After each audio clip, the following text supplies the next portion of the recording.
जय हिंद साथियों। आइए आज हम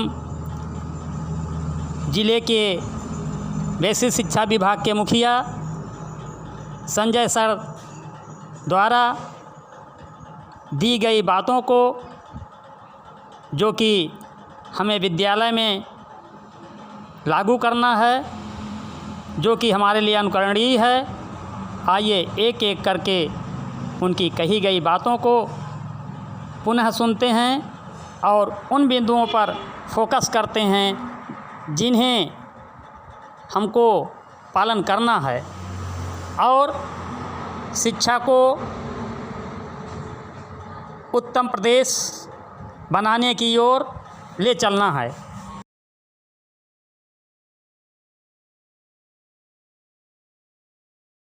कार्यक्रम में आप विभिन्न विद्यालयों से जो भी हमारे हेडमास्टर और टीचर जुड़े हुए हैं, सबको मैं स्वागत अभिनंदन करता हूं।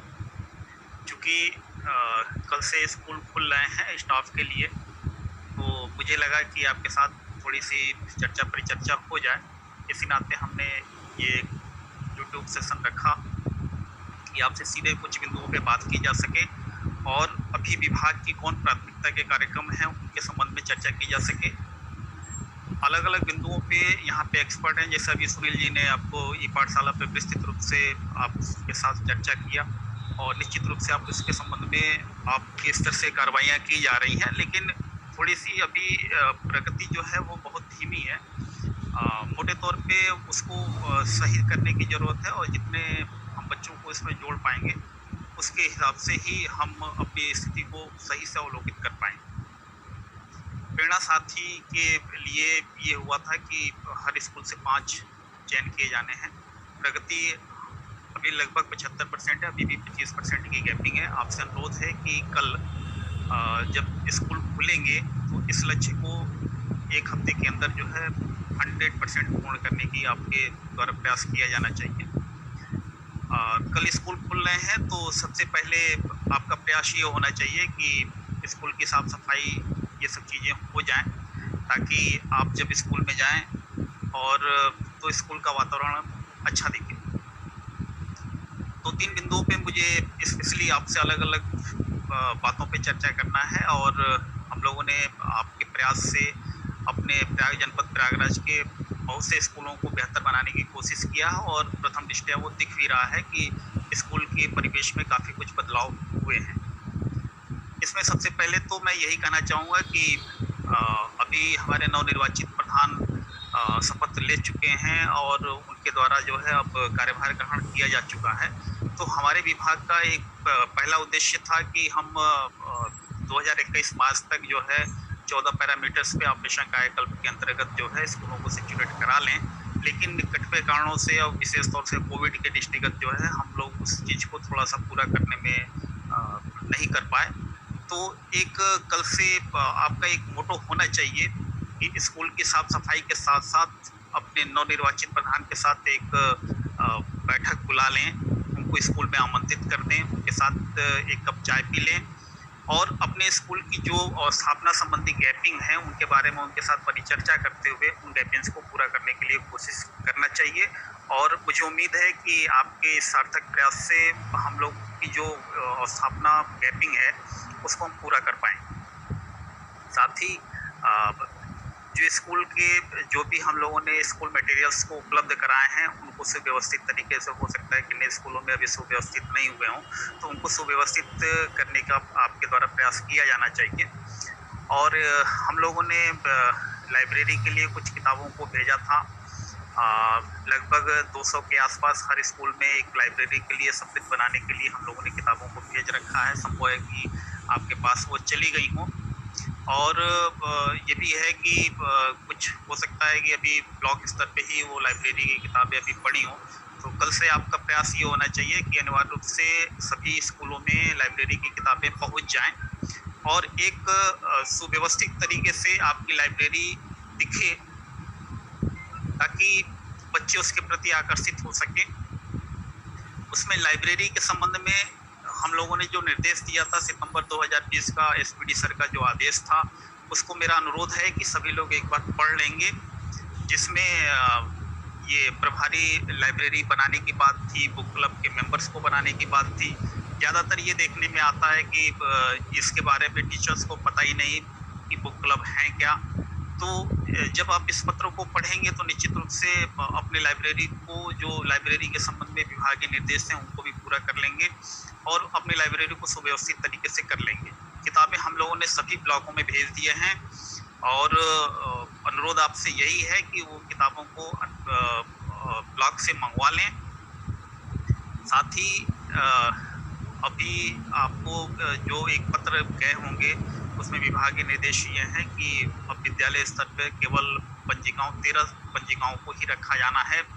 तो इसके संबंध में एक विस्तृत निर्देश विभाग की तरफ से आया था, जिसको आप तक पहुंचाया गया था और इन पंजिकाओं को परचेज मार्केट में पता करनी पड़ेंगी और वो पता करके अभी इन पंजिकाओं को परचेज आपके कंपोजिट ग्रांट के माध्यम से दिया जाना है।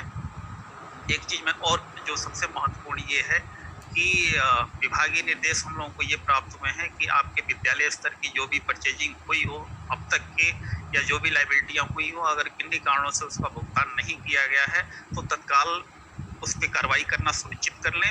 31 जुलाई के बाद आप उस धनराशि का उपभोग नहीं कर पाएंगे और आपके खाते में, एसएमसी के खाते में जो भी धनराशियाँ होंगी उसका आप कंज्यूम नहीं कर पाएंगे, तो अवेलेबिलिटी आपके स्तर पे बनी रहेगी, तो फिर आपके लिए ही समस्या होगी। इसलिए अनुरोध ये है कि कल जाके ये देख लें कि आपके स्तर पे खाते का अपडेशन करा लें कि आपके खाते में कितना पैसा पड़ा हुआ है, कोई लायबिलिटीज है तो उसको पूरा कर लें, या जो कुछ भी करना है तो 31 मार्च के पहले उस चीज़ों को पूरा कर लें। अदरवाइज वो पैसा फिर से हम लोगों को मंगा के वापस करना पड़ेगा।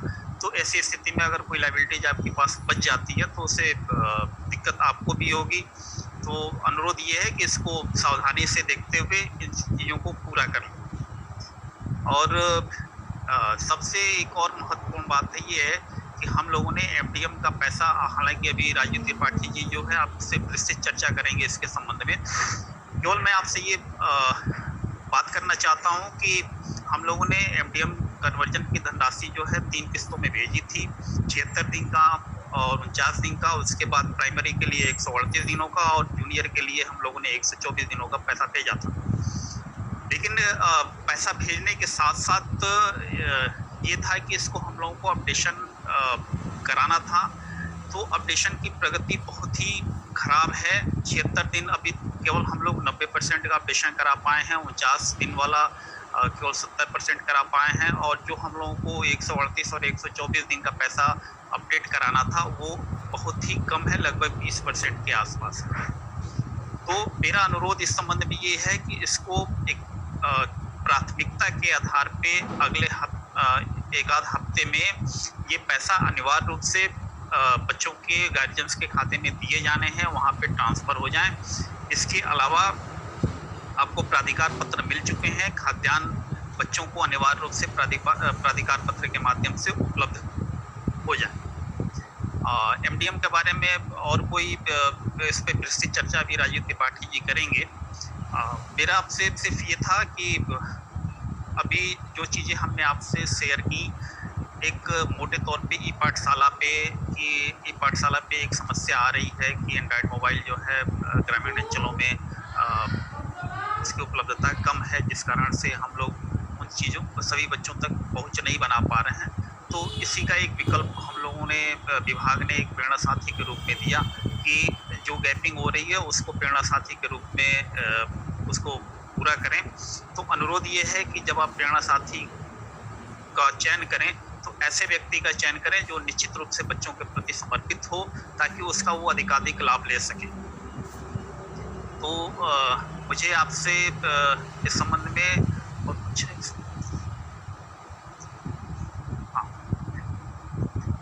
इसके अलावा छोटे छोटे 2-4 बिंदु हैं जिस पे आपका ध्यान आकर्षण कराना चाहूँगा कि कल से स्कूल खुल रहे हैं। एनरोलमेंट हम लोगों का अप्रैल महीने में और मई महीने में लगभग न के बराबर हुए, तो एनरोलमेंट आपके लिए एक प्राथमिकता का विषय है और इसको लग के अपने जो भी स्कूल में एनरोलमेंट होना है उसको करा लें। साथ ही ये भी आपको अवगत कराना चाहूँगा कि जो निःशुल्क पाठ्य पुस्तक हैं उसका हम लोगों ने वर्क ऑर्डर दे दिया है और वो जिले स्तर पे आपूर्ति हो रही है। शीघ्र ही हम लोग स्कूल पहुंचाने के लिए उस पे प्रयासरत हैं और अगले एक आध हफ्ते में आपके स्कूल पे किताबें पहुंचना शुरू हो जाएंगी, जिसका वितरण भी सुनिश्चित किया जाना होगा। और इसके अलावा एक बार फिर से मैं जो 5-7 बिंदुओं पे आपसे परिचर्चा किया, एक बार मैं फिर से दोहराना चाहूँगा कि